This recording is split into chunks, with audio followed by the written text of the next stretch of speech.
Hello. Welcome to my first live here. I really have no idea what I'm doing here on this live. This is very interesting. Um, I wanted to read from Feeling is the Secret, the first chapter, Law and its Operation. The world and all within it is man's condition, consciousness, objectified. Consciousness is the cause as well as the substance of the entire world. So it is to consciousness that we must turn if we would discover the secret of creation. Knowledge of the law of consciousness and the method of operating this law will enable you to accomplish all you desire in life. Armed with the working knowledge of this law, you can build and maintain an ideal world. Consciousness is the one and only reality, not figuratively, but actually. This reality may, for the sake of clarity, be likened unto a stream which is divided into two parts, the conscious and the subconscious. In order to intelligently operate the law of consciousness, it is necessary to understand the relationship between the conscious and the subconscious. The conscious is personal and selective. The subconscious is impersonal and non-selective. The conscious is the realm of effect. The subconscious is the realm of cause. These two aspects are the male and female divisions of consciousness. The conscious is male, the subconscious is female. The conscious generates ideas and presses the ideas of the subconscious. The subconscious receives ideas and gives form and expression to them. By this law, first conceiving an idea and then impressing the idea conceived on the subconscious, all things evolve out of this consciousness.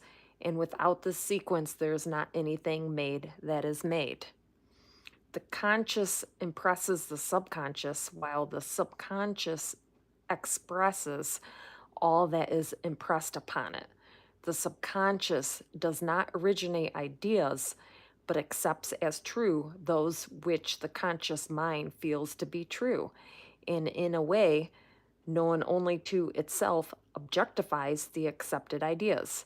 Therefore, through his power to imagine and feel and his freedom to choose the idea he will entertain, man has control over creation.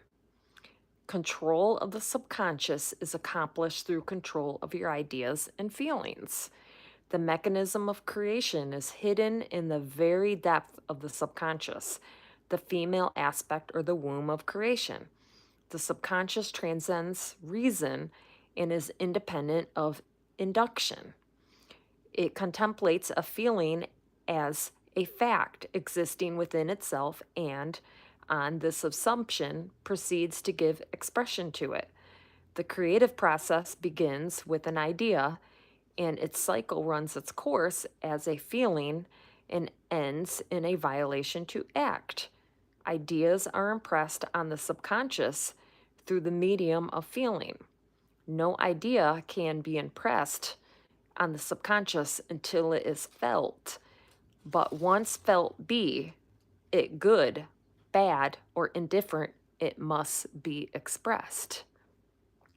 Feeling is the one and only medium through which ideas are conveyed to the subconscious. Therefore, the man who does not control his feeling may easily impress the subconscious with undesirable states. By control of feeling is not meant restraint or suppression of your feeling, but rather the disciplining of self to imagine and entertain only such feeling as contributes to your happiness. Control of your feeling is all important to a full and happy life. Never entertain an undesirable feeling nor think sympathetically about wrong in any shape or form. Do not dwell on the imperfection of yourself or others. To do so is to impress the subconscious with these limitations. What you do not want done unto you, do not feel that it is done unto you or another. This is the whole law of a full and happy life. Everything else is commentary. Every feeling makes a subconscious impression, and unless it is counteracted by a more powerful feeling of an opposite nature, must be expressed. The dominant of two feelings is the one expressed. I am healthy is a stronger feeling than I will be healthy. To feel I will be is to confess I am not. I am stronger than I am not. What you feel, you are always dominates what you feel you would like to be. Therefore, to be realized, the wish must be felt as a state that is rather than a state is that is not. Sensation precedes manifestation and is the foundation upon which all manifestation rests. Be careful of your moods and feelings, for there is an unbroken connection between your feelings and your visible world. Your body is an emotional filter and bears the unmistakable marks of your prevalent emotions. Emotional disturbances, especially suppressed emotions, are the cause of all disease. To feel intensely about a wrong without voicing or expressing that feeling is the beginning of disease. Disease in both body and environment. Do not entertain the feeling of regret or failure or frustration or detachment from your objective results in disease. Think feelingly only of the state you desire to realize. Feeling the reality of the state sought and living and acting on that conviction is the way of all seeming miracles. All changes of expression are brought about through a change of feeling. A change of feeling is a change of destiny. All creation occurs in the domain of the subconscious. What you must acquire then is a reflective control of the operation of the subconscious. That is, control of your ideas and feelings. Chance or accident is not responsible for the things that happen to you, nor is predestined fate the author of your fortune or misfortune. Your subconscious impressions determine the conditions of your world. The subconscious is not selective, it is impersonal and no respecter of persons. The subconscious is not concerned with the truth or falsity of your feeling. It always accepts true as what you feel to be true. Feeling is the assent of the subconscious to the truth of that which is declared to be true. Because of this quality of the subconscious, there is nothing impossible to man. Whatever the mind of man can conceive and feel as true, the subconscious can and must objectify. Your feelings create the pattern from which your world is fashioned, and a change of feeling is a change of pattern. The subconscious never fails to express that which has been oppressed upon it. The moment it receives an impression, it begins to work out the ways of its expression. It accepts the feeling impressed upon it, your feeling, as a fact existing within itself, and immediately sets about to produce in the outer or objective world the exact likeness of that feeling. The subconscious never alters the accepted beliefs of man. It outpictures them to the last detail, whether or not they are beneficial. To impress the subconscious with the desirable state, you must assume the feeling that would be yours had you already realized your wish. In defining your objective, you must be concerned only with the objective itself. the manner of expression, or the difficulties involved are not to be concerned by you. To think feelingly on any state impresses it on the subconscious. Therefore, if you dwell on difficulties, barriers, or delays, the subconscious, by its very non selective nature, accepts the feeling of difficulties and obstacles as your request and proceeds to produce them in your outer world. The subconscious is the womb of creation. It receives the idea onto itself through the feelings of man. It never changes the idea received, but always gives it form. Hence, the subconscious outpictures the idea in the image and likeness of the feeling received. To feel a state as hopeless or impossible is to impress the subconscious with the idea of failure. Although the subconscious faithfully serves man, it must not be inferred.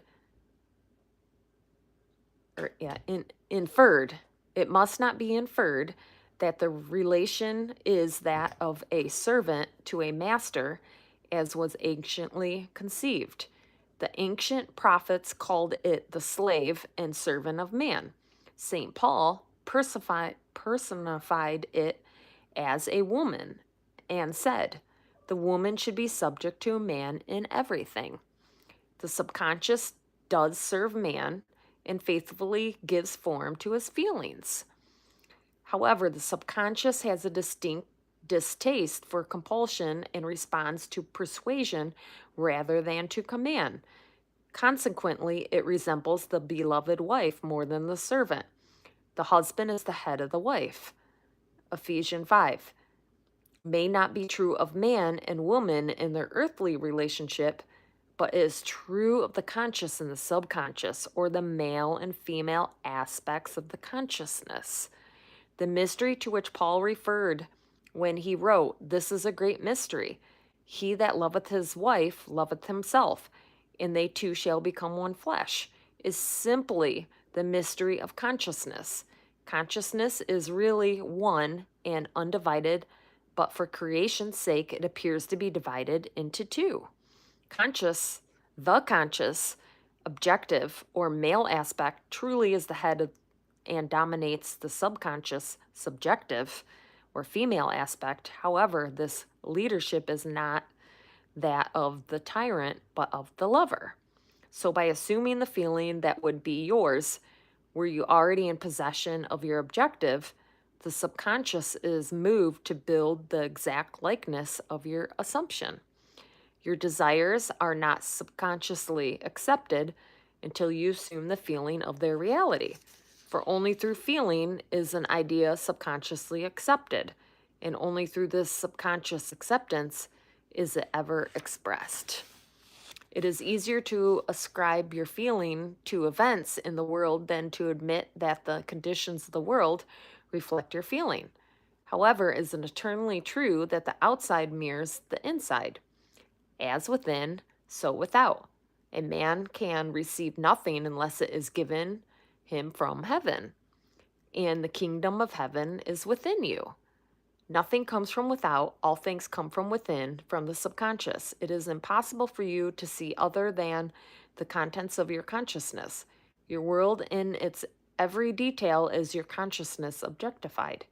Objective states bear witness of subconscious impressions. A change of impression results in a change of expression. The subconscious accepts as true that which you feel as true, and because creation is the result of subconscious impressions, you, by your feeling, determine creation. You are already that. You are already that which you want to be, and your refusal to believe this is the only reason you do not see it. To seek on the outside for that which you do not feel you are is to seek in vain, for we never find that which we want. We find only that which we are. In short, you express and have only that which you are conscious of being or possessing. To him that hath it is given.